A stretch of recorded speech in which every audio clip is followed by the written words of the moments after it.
Malabo nang makapaglaro si Kai Sotto sa FIBA window. Ayon nga sa ulat ni Homer Saison ng Abante Bilyonaryo Group. Malabo nang makapaglaro si Kai Sotto para sa Gilas Pilipinas sa FIBA Basketball World Cup Asian Qualifier sa susunod na buwan laban sa Iran at Jordan.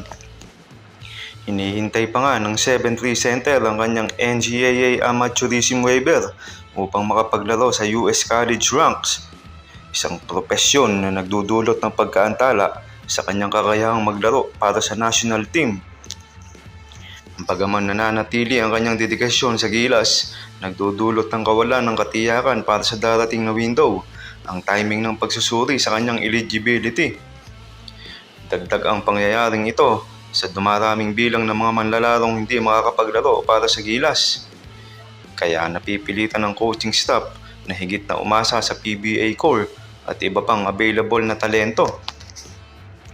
Aabangan ng mga fans kung sinong mga kapalit ang magpapakitang Gilas habang naghahanda ang kupunan para sa mahalagang laban kontra sa malakas na Asian squads.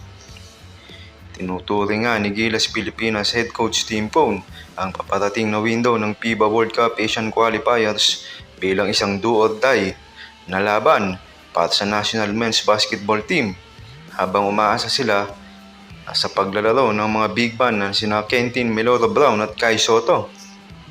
Maasa pa rin nga si head coach ng Gilas Pilipinas sa si Tim Cone na makakasama ng kupunan si Kai Sotto para sa ika-4 na window ng FIBA World Cup 2027 Asian Qualifiers.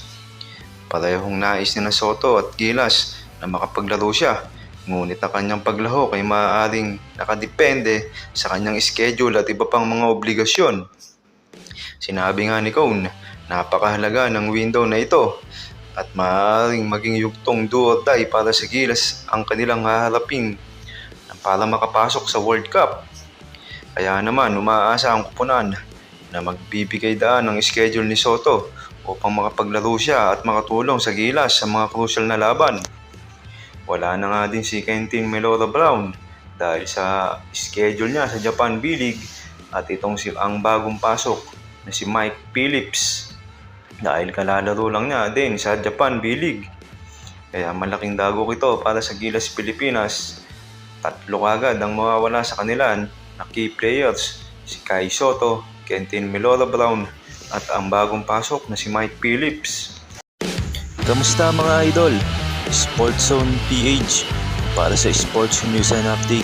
Kung bago ka pa lamang dito sa channel ko, pindutin mo na ang subscribe button at notification bell para lagi kang update sa mga sports news.